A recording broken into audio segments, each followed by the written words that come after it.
7 used Toyotas you can buy for under $15,000 right now, picked specifically for a driver in their 60s, 70s, or 80s, and chosen on the one number that never appears on a window sticker. What the thing costs you to keep on the road for the next 5 years after the check clears. Not the sticker, the bill after the sticker. That's the whole promise of this list, and I'll pay it out 7 times. Here's the situation you're actually shopping in. The average used vehicle listing in America right now sits around $26,000, which means anything under 15 puts you well down in the older, higher mileage half of the market. And that's exactly where a Toyota badge stops being a cliche and starts being an accounting decision. RepairPal puts the average annual repair and maintenance bill across all Toyota models at $441 against $652 for the industry at large. More useful than that headline number, their data says a Toyota owner visits a repair shop about a third of a time per year, and there's roughly a 12% chance that when a repair does come, it's a severe one.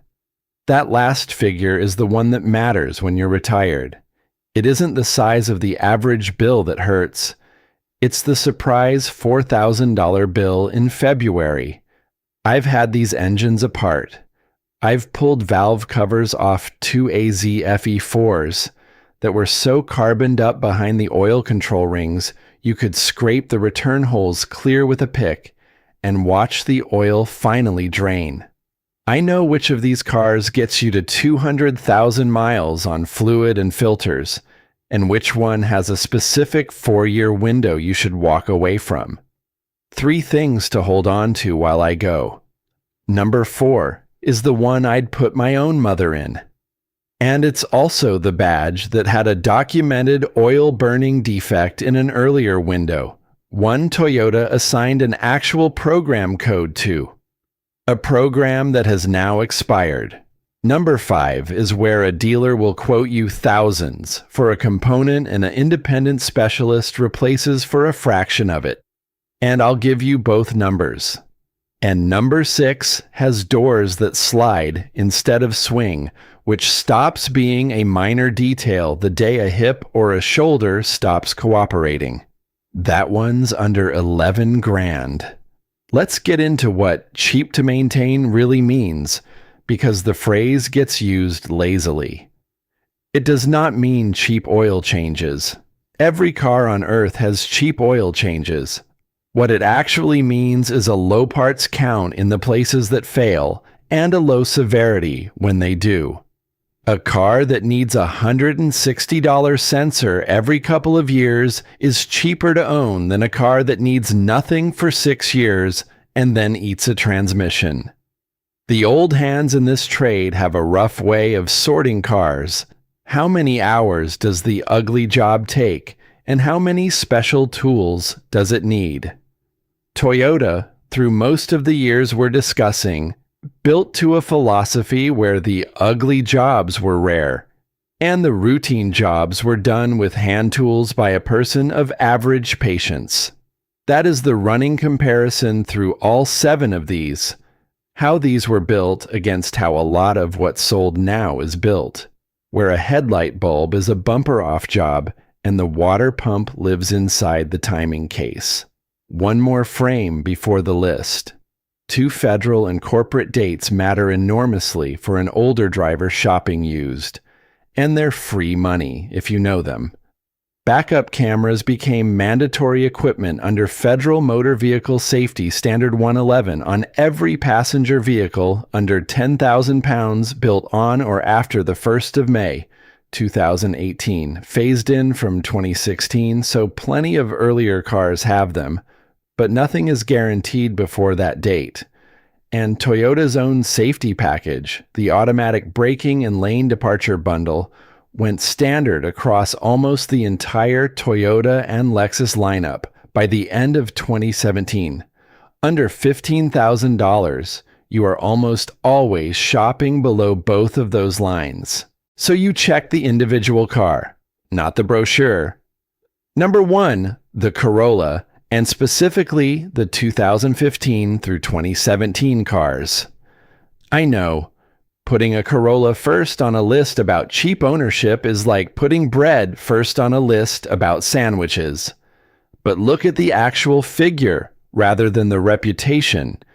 RepairPal has the Corolla's average annual repair cost at $362, which ranks it first out of 36 compact cars. That's about $160 a year under the compact car average, every year, forever. Over 8 years of retirement driving, that's a decent holiday. What you'll pay: a 2016 LE in good shape runs somewhere around $10,500 to $11,000 as a fair purchase price, and a loaded LE premium can push toward $13,000. That's real money for a car with 100,000 miles on it, and I won't pretend otherwise. The market has decided Toyotas are worth a premium, and you're paying it. The senior case for it is narrower than people think. The steering is light, the turning circle is tight, the pedals are close together in a good way, and the climate controls are 3 physical knobs you can operate with gloves on and without your reading glasses. The visibility forward is genuinely good. The case against it is one thing and one thing only: the seat is low.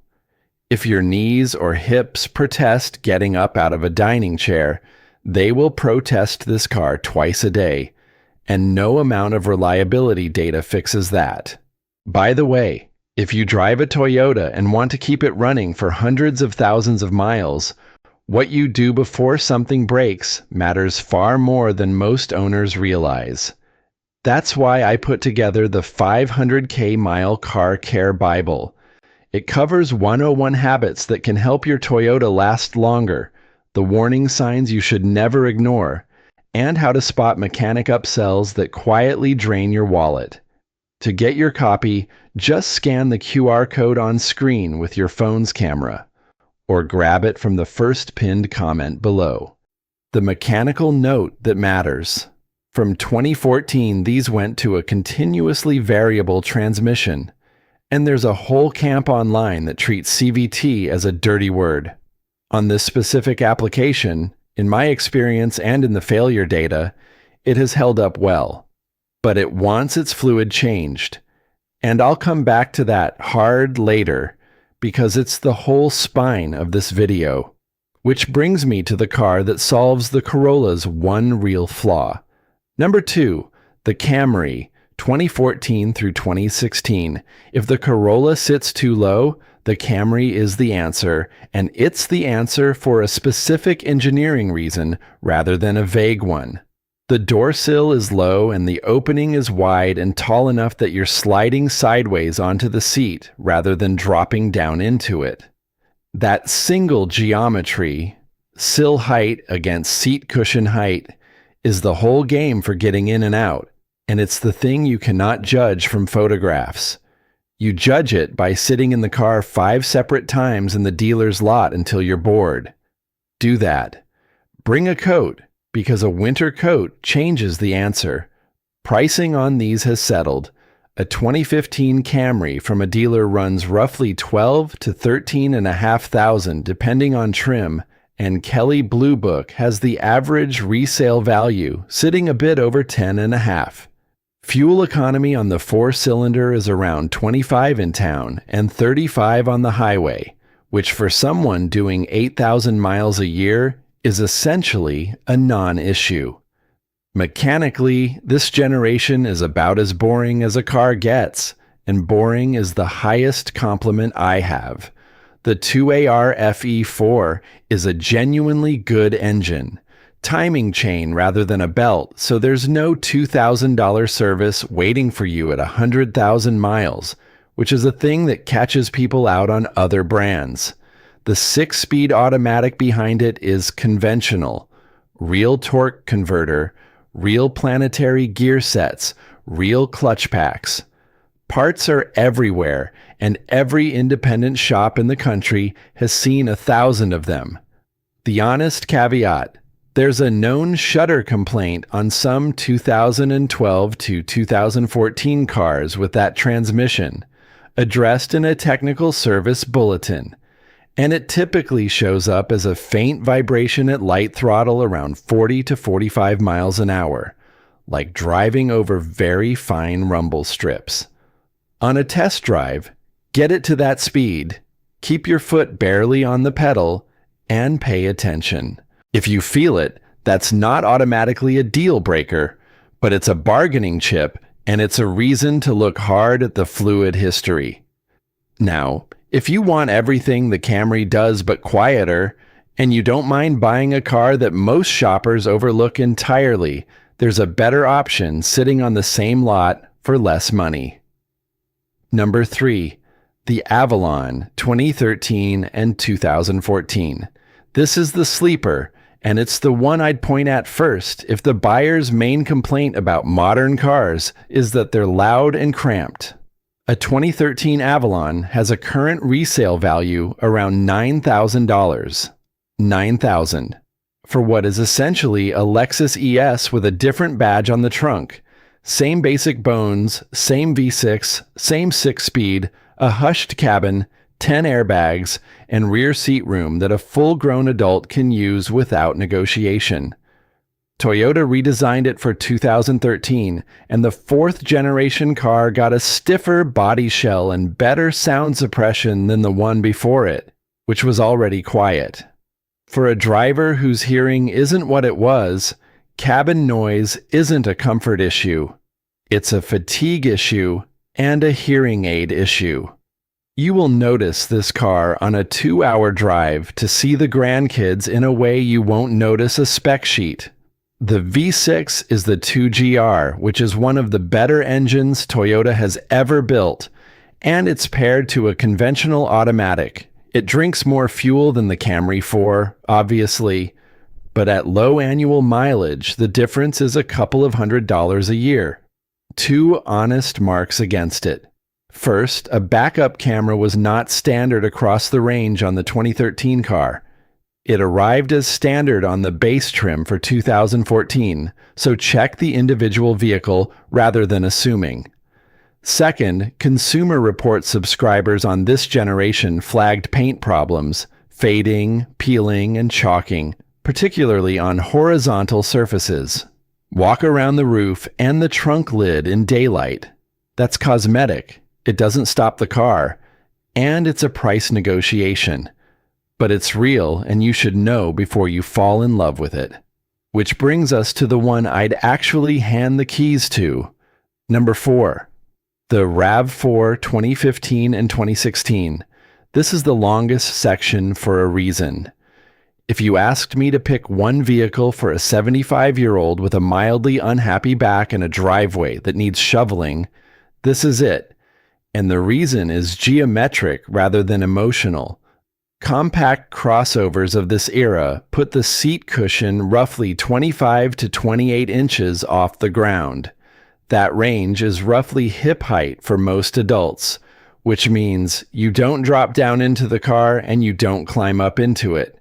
You turn and sit the way you sit into an armchair. Every physical therapist and every occupational therapist who works with older drivers ends up in the same place on this. It isn't about the SUV being tough. It's that the seat happens to be at the height your body wants. Pricing. A 2015 RAV4 from a dealer runs roughly $12,800 for an LE up to about $15,300 for a limited, so the base and mid trims sit comfortably inside our budget, and the loaded one is right on the line. Fuel economy is about 24 in town and 31 on the highway with front-wheel drive, a couple of miles per gallon less with all-wheel drive. Here's the part that matters mechanically, and it's the reason I picked these 2 model years specifically rather than saying a RAV4. This generation uses the 2.5-liter 4 with a conventional 6-speed automatic, no turbo, no CVT, no continuously variable anything. When people talk about the RAV4 being the most durable thing in its class at this price, that powertrain is why. There are simply fewer things in it that can go expensively wrong, and the ones that can are well understood by every shop in the country. And now the promise I made at the top, earlier RAV4s, specifically certain 2006 through 2008 cars, use the 2AZ FE engine, and that engine has a documented admitted defect. The oil control rings were a low-tension design, and the oil return holes behind them are small. Carbon builds in those holes over time, the drain-back path plugs, the rings effectively seize in their grooves, and from then on, the engine feeds oil straight into the combustion chamber. Owners report burning a quart every 1,000 miles, some considerably worse than that. Toyota didn't recall it. What Toyota did after a class action was filed was launch a warranty enhancement program in December of 2014 with a code on it, Z7, covering certain 2007 to 2009 Camrys, 2007 to 2011 Camry hybrids, 2009 to 2011 Corollas, 2009 to 2013 Matrixes, those 2006 to 2008 RAV4s, and a couple of Scions. The parts replacement phase followed in May of 2015, and to qualify for pistons and rings, you first had to fail a dealer-administered oil consumption test, a test the dealer performs on the dealer's schedule against the dealer's threshold. The primary coverage window closed on the 31st of October 2016. The extended secondary coverage was reported as running to 10 years or 150,000 miles from first use. Every single one of those cars is now past that, so the program exists in the historical record, and it does you no good whatsoever in 2026. What it does is tell you exactly which years to skip. That's the whole value of knowing it. Don't buy the 2007 RAV4 because it's $4,000 cheaper. Buy the 2015. My read on why the rings were specified that way in the first place, and this is my read, not a documented fact, is that low-tension rings reduce friction, friction costs fuel economy, and fuel economy targets were tightening. Nobody sat in a room and decided to burn your oil. Somebody optimized a number, and the consequence showed up in your driveway 6 years later. That's 4. Let's stop and look at what's actually happening across these. Notice the pattern. Every one of these picks came down to the same 2 questions, in the same order. Is the seat at the right height for your body? And is the powertrain the simple version or the clever version? Not the badge, not the model name. The specific years, because Toyota changed engines and transmissions mid-generation, and the badge on the trunk tells you nothing. From here, the remaining 3 get more specialized. One is a hybrid, and I'll give you the real battery arithmetic. One has the easiest entry of anything you can buy at this price. And the last one I'm going to argue against as much as 4. Quick thing before I keep going. If this is the sort of breakdown you want more of, subscribing takes a second, and it's the only thing I'll ask you for. 3 cars left, and the next one is where the money gets genuinely strange. The part everybody's afraid of costs less than half what most people think, provided you don't buy it from the obvious place. Number 5. The Prius 2014 and 2015, and its overlooked bigger brother. The standard 2015 Prius has a resale value around $8,500, and private party values run roughly $11,000 to $12,500 depending on trim and condition. 51 in town, 48 on the highway. For a retired person doing short local trips, the shop, the doctor, the grandkids, that's a car that costs almost nothing to feed. And unlike almost every other vehicle, its city economy is better than its highway economy, because short trips are exactly what a hybrid is good at. But here's the version most people don't consider. The Prius V, the wagon, taller roof, upright seating, a proper hatch, and a load floor you can slide a suitcase onto rather than lift over. A 2015 Prius V starts around $12,000 and change, and its resale sits a bit over $11,000. If you've ever wrestled a folding walker into a sedan trunk, the V is worth every dollar of the difference. Now, the battery. This is the objection I hear every time. Yeah, but when that battery goes, it's a $5,000 car with a $6,000 repair. So what's the point? Fair objection, and the person making it isn't stupid. They've just read the dealer quote and stopped there. The real numbers. Sources genuinely disagree on the high end here. One 2026 write-up puts dealer traction battery quotes in the $6,000 to $9,000 range, while several others put dealer replacement between about $3,500 and $5,000 installed. I'll take the conservative figure and say $3,500 to $5,000, because that's what more of the sourcing supports, and I'd rather understate it. Against that, hybrid specialists who do nothing but these packs quote remanufactured Prius batteries somewhere in the region of $1,300 to $2,000 installed, with their own warranty. Salvage packs go lower still, and I'd be more careful there.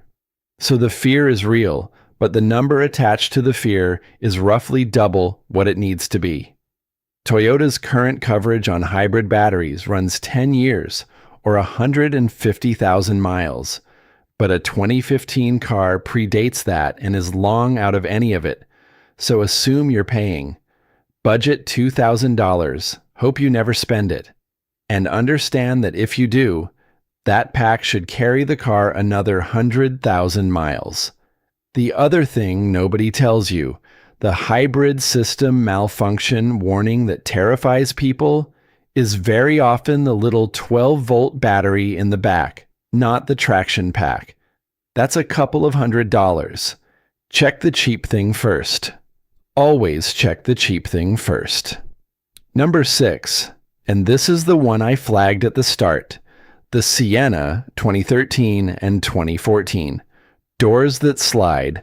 That's the headline, and it deserves to be, because it's the single largest functional difference between vehicles for anyone with reduced strength or reach. A swinging door needs clearance beside the car, and it needs you to hold it open against a spring while you maneuver. A sliding door needs neither. In a supermarket car park with a truck parked 2 feet away, that's the difference between getting out normally and getting out sideways. Values. A 2013 Sienna LE sits at a resale value right around $10,000, a limited a bit under $11,000, and the fleet average figure across trims is lower still. You are buying a great deal of usable vehicle for that. The floor is low, the second row slides, and in most configurations comes out entirely, and the aisle between the middle seats means a caregiver can get to somebody in the back without going round the outside of the van in the rain. If you're the one doing the driving for a spouse who isn't well, this is the correct answer, and it isn't close. The V6 in these is the same fundamentally sound engine family you'll find under an Avalon, married to a conventional automatic. Everything about it is serviceable. 2 honest limits. First, it's a big vehicle to park, and if the reason you're shopping is that you've started clipping curbs, a minivan is the wrong direction. Second, the powered sliding doors themselves are the known weak point. The cables and the mechanism inside the door can fail over time, and it's one of the more commonly reported Toyota problems generally. Operate every door, from every switch, several times before you buy. If a door hesitates or sounds like it's grinding, walk away or price the repair in. And one deliberate omission: standard automatic emergency braking didn't arrive on the Sienna until the 2018 model year, nowhere near our budget. So this is a mechanically sound, ergonomically excellent vehicle with 2013 era driver assistance, which is to say almost none. That's a genuine trade, and only you can weigh it. 2 quick notes before the last one. You've now seen 6, and you've probably noticed I've been arguing about door openings and seat heights more than horsepower. That's deliberate. At this price, in this application, ergonomics is the performance metric. The last car is the one I'm least sure about, and I'll tell you why rather than pretend. Number 7. The Highlander, 2013 and 2014. Resale sits around $10,500, hybrids a little over $11,500, and you'll find listings in the $12 to $14 range. It's roomy, it's durable, the V6 is proven. But the step-in is genuinely high. The third row is a seat you'll use twice a year and pay for every day in fuel. And everything it does well. The RAV4 does at a height your body prefers. I'm including it because if you regularly carry 4 adults, it earns its place. If you don't, buy number 4 instead. That's the honest version. Now, the thing I've been building to all the way through. Every one of these 7 cars has an automatic transmission full of fluid, and on most of them, from the mid-2000s onward, Toyota deleted the dipstick. You open the hood and there's nowhere to check it.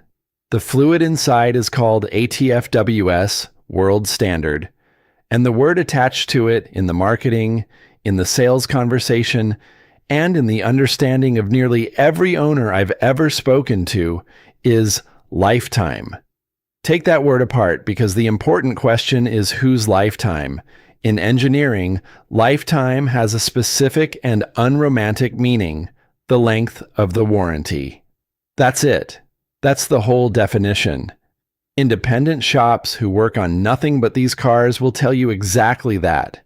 And the reason the phrase survives is that it works beautifully as a sales tool.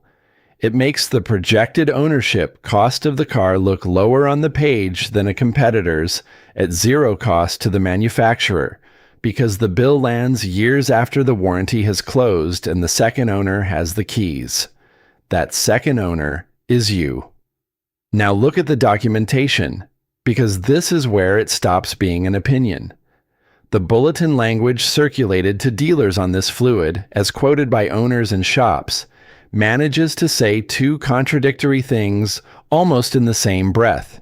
It references a 100,000-mile maintenance interval, and then states the fluid does not require flushing or changing during the life of the vehicle. Both. On the same page. Meanwhile, Toyota's own severe service guidance calls for replacement at 60,000 miles for towing and heavy loading. An independent used oil analysis on WS Fluid finds meaningful thermal breakdown by 60,000 miles in ordinary commuting. So which is it? Nobody ever properly explained the contradiction, and I'm not going to invent a reason. What I can tell you is what it costs you either way. A drain and fill on one of these runs about $150 to $250 at a competent shop using the correct fluid. National average across all vehicles in 2026 is around 147. Do that 3 times over 180,000 miles, and you've spent, call it $600. A transmission is thousands. On a $9,000 Avalon, it's the car. And here's the part that should make you genuinely angry. Owners report, and I'll mark this as reports rather than policy, because that's what it is. Taking a car to a dealer, asking to pay for a fluid change, and being refused. Told the fluid is lifetime. Turned away from a service they were volunteering to buy. Somebody wrote a sentence. That sentence became a policy. And the policy now stands between you and $150 of insurance on a $4,000 component. Nobody lied to you. That's what makes it work. Lifetime is technically defensible, legally clean, and completely useless to a person who intends to keep a car for 8 years. And the whole trick lives in a word you were never invited to define. You know the word now. Ask whose lifetime every time you see it on anything. There's something underneath all of this that goes past transmissions. What separates a person who gets 200,000 miles out of a car from a person who gets 120 isn't money, and it usually isn't luck. It's a small, unglamorous skill, reading a claim and asking what's actually behind it. Who wrote this sentence? What were they optimizing for? What happens if they're wrong? And who pays? That's a skill, and it's one that improves with age rather than declining, because it's built entirely out of having watched confident claims fail before. You've got decades of that. A 25-year-old reading the same brochure has nothing to weigh it against.